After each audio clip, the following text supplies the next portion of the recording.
यांचा सत्कार विद्यालयाचे मुख्याध्यापक माननीय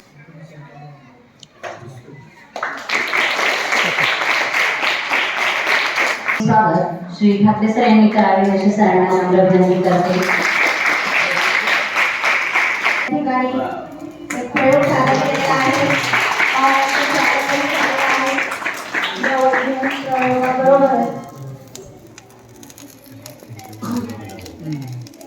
बघा, आपण कुठल्याही प्रकारच्या काळ्यापेटीचा वापर न करता नारळ प्रज्वलित केलेला आहे। जादू केलेली आहे का ही वैज्ञानिक दृष्टिकोन आहे? काय आहे मुलांनो? या ठिकाणी अतिशय छान असं आपल्या प्रमुख अतिथींचं स्वागत झालेलं आहे। मंचावर उपस्थित सर्व मान्यवरांचं स्वागत गुलाबपुष्प देऊन तसेच विद्यालयाचे उपमुख्याध्यापक सदस्य श्री मध्ये सर यांचं स्वागत, विज्ञान प्रमुख श्रीमती पवार, विज्ञान शिक्षिका श्रीमती निवेदिता सामंत मॅडम की आमच्या विद्यालयामध्ये विद्यार्थ्यांनी विविध प्रकारच्या विज्ञानाच्या उपकरणांचे मॉडेल्स तर बनवलेलेच आहेत, पण त्याचबरोबर गणित विषयामध्ये देखील त्यांची आवड असल्याने त्यांनी गणिताचे देखील विविध मॉडेल्स या प्रदर्शनामध्ये सादर केलेले आहेत आणि ग्रामच्या वतीने सादर केलेलं होतं। आणि भविष्यामध्ये आमच्या विद्यार्थ्यांना मला हेच सांगायचं आहे की IoT म्हणजे नेमकं काय आहे, ज्याला मराठीमध्ये वस्तूंचे इंटरनेट असंही म्हटलं जातं। आणि जास्तीत जास्त करून त्यावर आधारित विविध असे मॉडेल्स आपण कसे बनवू शकतो हे आमच्या विद्यार्थ्यांना आम्ही आज या प्रदर्शनाच्या दिवशी दाखवू इच्छितो, जेणेकरून पुढच्या भविष्यामध्ये IoT वर आधारित आमच्या पुढच्या वर्षीच्या प्रदर्शनामध्ये IoT वर आधारित या मॉडेल्सचा जास्तीत जास्त पद्धतीने करू शकतो। आपल्या विद्यालयामध्ये संगणक आधारित मी जेव्हा एंट्री केली त्याच वेळेला आली, त्यानंतर हे नारळाचं आणि एक रांगोळी, हे विज्ञान प्रश्न कसं असेल आणि विद्यार्थ्यामध्ये ती चुणूक असेल याचं मला त्याच वेळेला जाणवलं। आणि पुढचं जे भविष्य आहे आता विद्यार्थ्यांचं हे विज्ञान निगडीतच असणार आहे आणि शाळेने हा घेतलेला जो उपक्रम आहे विद्यार्थ्यांमध्ये विज्ञानाची आवड निर्माण करेल, विज्ञान नेमकं या विज्ञान प्रदर्शनाचं उद्घाटन करणारे माझे मित्र डॉक्टर उदय मेघावत सर, शाळेचे मुख्याध्यापक माननीय ठाकरे सर, उपमुख्याध्यापक, त्याच्यानंतर कापरे सर, मध्ये सर, पवार मॅडम, तुमचे पण काय सगळे असं त्यांनी जाहीर केलेलं आहे की विज्ञान जे तुमचं मन आहे पडते तर की AI किंवा याचा वापर आणि मॅडमने पण आपल्याला एक दाखवलं ना मॅडम पार्किंगचं, आणि तिथं ते अशीच पार्किंग लावलेली होतं की जगामध्ये अमेरिका किंवा इतर काही युरोपियन राष्ट्रही सहज झालेले आहेत, जे तिकडं जे युनिव्हर्सिटीमध्ये आता कोर्सेस सुरू झालेले आहेत, जे असं सांगतात की पुढच्या 2030 मध्ये सुमारे 30 लाख नोकऱ्या ह्या AIच्या माध्यमातून निर्माण होणार आहेत। मंचावर उपस्थित सर्व मान्यवर, विद्यार्थ्यांना योग्य मार्गदर्शन व प्रेरणा देणाऱ्या सर्व विज्ञान शिक्षक शिक्षिका यांचेही आभार।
अंबरांडे ए सपड़े अंबरांडे बूंद बूंद जोड़ेंगे पल पल दूर दूर बह जाएंगे फिर ना समंदरा दे फिर ना समंदरा दे असी ऐथे खड़े है जाना पड़े ना कम हमको तो असी जिद ते अड़े जनूनी बड़े अगर के ना बोल एक जिंदड़ी मेरी सहारिशा एक एक मैं पूरी करा एक जिंदड़ी मेरी सहारिशा एक एक मैं पूरी करा एक जिंदड़ी मेरी सहारिशा मुश्किल हमें रोकना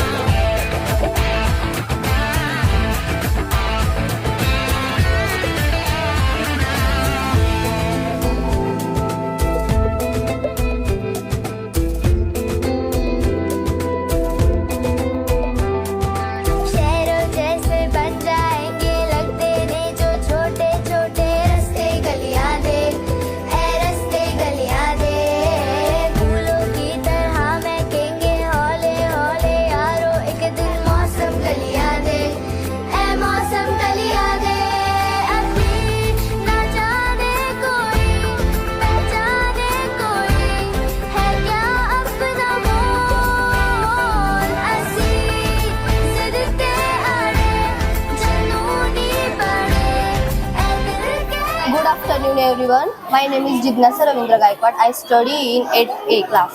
My name is Anushka Anil More. I am studying 8th class. आमच्या प्रोजेक्टचं नाव आहे रेन वॉटर हार्वेस्टिंग, म्हणजे जे पावसातून जे पाणी पडतं ते सदुपयोग करता त्याचा आणि जे जे कुठं कुठं वापरता येतं ते आमच्या प्रोजेक्टमध्ये आहे. जसं की आपण पावसाचं पाणी साचून त्याचा फ्युचरसाठी उपयोग करू शकतो किंवा आपल्या डेली यूज लाईफसाठी उपयोग करू शकतो. आपण पावसाचं पाणी फिल्टर करून शेतीसाठी वापरू शकतो व नदीमध्ये सुद्धा सोडू शकतो आणि घरच्यांसाठी पण वापरू शकतो.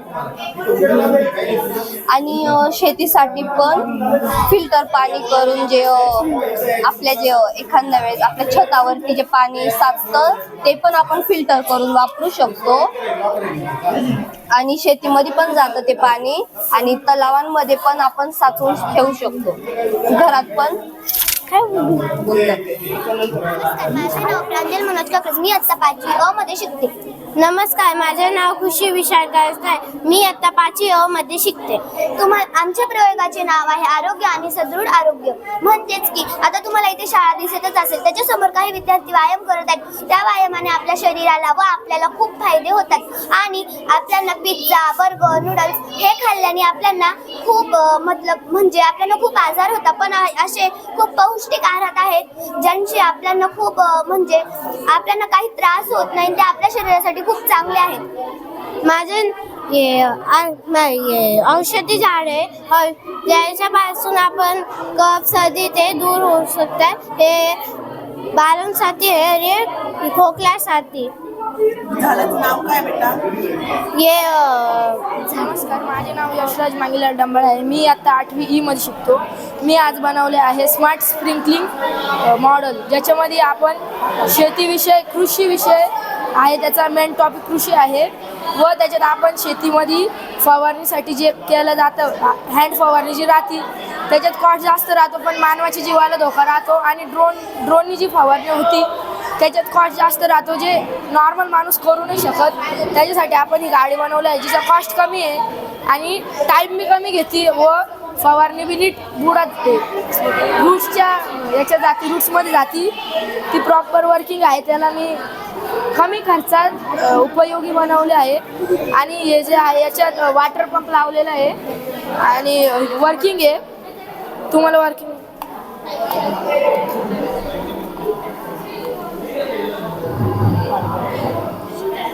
और अशी फवारणी ही आपण शेतात चालून तिला फर्टिलायझर टाकू शकतो शेतातल्या रोपट्यांना व कमी खर्चात उपयोगी असं मॉडेल आपण बनवलं आहे आणि शेतामध्ये शेतकऱ्याला धोका न होता व त्याच्यात आपण काम करू शकतो. आणि या गाडीत मी अर्डिनोसाठी पण हे केलेलं आहे, पण अर्डिनो उपलब्ध नाही झालं त्याच्यामुळं मी नॉर्मल गाडीची सर्किटवर केलं आहे. त्याच्यावर भविष्यात सोलर पॅनल लावावं असं मी माझा विचार आहे. योगेश चांद्राव. माझ्या प्रोजेक्टचं नाव आहे फायर अलार्म. आम्ही याच्यात एक छोटीशी साऊंडसाठी हे फिक्स केलेलं आहे आणि त्याच्यानंतर ही मोटर ठेवलेली आहे आणि इथं आपण जी फायर डिटेक्टर म्हणतो ते सेन्सर लावलेलं आहे. असं एक सगळं जॉईन करून आम्ही एक सर्किट क्रिएट केलेलं आहे. सो जेव्हा इथे हीट नेऊ आपण त्याला हीट फील होईल तर तिथं ते सर्किट कम्प्लीट होऊन तिथं साऊंड निघतो. असं आमचा प्रोजेक्ट आहे. हीट सेन्सर लावला आहे का? हां, हीट सेन्सर लावलेलं आहे. साधारणतः हे किती अंतरावरती ते सेन्सर कॅच करतं, हीट किंवा फायर? एवढ्या अंतरावरती साधारण ते करतं असं. चालेल, हे अंतर आपल्याला वाढवता येईल का? हो, ते अंतर वाढवता येऊ शकतं, फक्त त्याच्यात अजून सर्किट क्रिएट करावं लागेल तेव्हा ते वाढवता माझे येऊ नाव शकतं. आदित्य गायकवाड आहे. मी इयत्ता 9वीमध्ये शिकतो. माझ्या प्रोजेक्टचं नाव आहे smart radiation proof nest for birds. हा एक IoT बेस्ड प्रोजेक्ट आहे. या प्रोजेक्टमध्ये मी हा प्रोजेक्ट पक्ष्यांसाठी बनवलेला आहे. आपल्याला माहीत आहे की वायफाय, राउटर, हॉटस्पॉट याच्यामुळे निसर्गामध्ये रेडिएशनचे प्रमाण वाढत आहे. यामुळे पक्ष्यांचे अंडे उबवण्याची क्षमता व दिशाभ्रमणची क्षमता कमी होत आहे. तर या प्रोजेक्टमध्ये मी ॲल्युमिनियम फॉईल लावलेला आहे. ॲल्युमिनियम फॉईलमध्ये फ्री इलेक्ट्रॉन असतं. ॲल्युमिनियम फॉईलमुळे याच्या आत रेडिएशन जात नाही, कारण की ॲल्युमिनियम फॉईलमध्ये फ्री इलेक्ट्रॉन असतात. आणि पक्ष्यांच्या उबवणीसाठी मी याच्यामध्ये हिटिंग बल्ब लावलेला आहे. आणि 36च्या आत जर टेम्परेचर असेल तर बल्ब ऑन राहील, 37च्या वर गेल्यावर बल्ब ऑफ होऊन जाईल. आणि हे सर्व IoT बेस आहे. आता याच्यामध्ये जे टेम्परेचर आहे ते फोनवर पण दिसतं. याच्यामध्ये 35.6 याच्यामध्ये पण 35.6 आणि हे वर्किंग आहे. ESP32 प्रोसेसर आहे पूर्ण आणि DHT सेन्सर आहे. DHT सेन्सर सेन्स करतं की टेम्परेचर किती आहे आणि ती ESP32ला जातं. ESP32 रिलेला कमांड देतो की बल्ब ऑन व्हायला पाहिजे, कारण की 36च्या खाली टेम्परेचर आहे. आणि जर 37च्या वर गेल्यावर रिले ऑफ होईल, कारण की रिले DHT सेन्सर ESP32ला कमांड देतो आणि ESP32 रिलेला कमांड देऊन बल्ब ऑफ होऊन जातो. समजा रेडिएशन वाढलं तर टेम्परेचर पण वाढतं का? नाही सर, याच्यामध्ये फक्त याच्यामध्ये हे काबर बनवलेलं का, याच्यामध्ये हा हिटिंग बल्ब जर राहिला आणि 36च्या आत जर टेम्परेचर राहिलं, आता हिटिंग बल्ब याच्यामध्ये तुम्ही हात टाकून बघू शकता पूर्ण हिटिंग. जर हेच हिटिंग नक्षत्र विक्रम घुगे. आज मी मॅथ्स पार्क हे मॉडेल बनवलेलं आहे.